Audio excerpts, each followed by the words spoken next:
Nagreklamo ang akong kumari tungod sa ako ra kong kumpari. Kay kini kuno si kumari, nagsugod nag-vlog sa FB. Nagduda ang akong kumpari, basin og naa siya'y lalaki. Kay bisag mag-inusara si Mari, mag-cellphone, magsigi ug ngisi.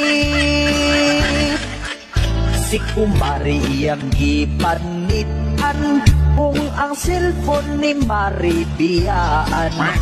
Iyahada yung kining uhaon, ang mga message iyang basahon. Si kumpare labihang laguta, ay may kachat ang iyang asawa.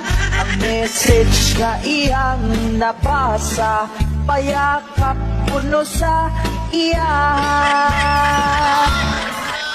Si kumpare way daghang istorya, si kumari ang gikulata, iyang gidumog ditos kusina, daplak ay gyud ang duha ka mata. Si kumari na iko sa suntok, isang nag-reels na siya sa Facebook. Imbis stars iyang gipaabot, nakakita noogan ninipot.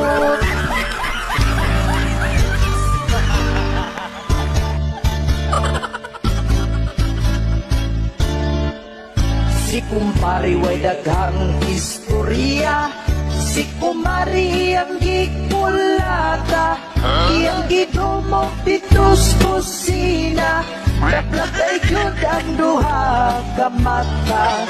Si kumari na ito sa suntok, isang nag-reels na siya sa Facebook. Imbis stars iyang gipaabot, nakakita noogan ninipot. Si kumari labihang laguta, kay naigo ang iyang buna-buna.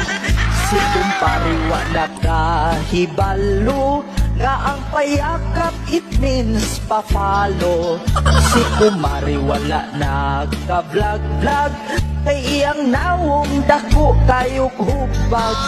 Wa pa siya nakadawat ug sweldo, iyang nadawat bukol sa ulo.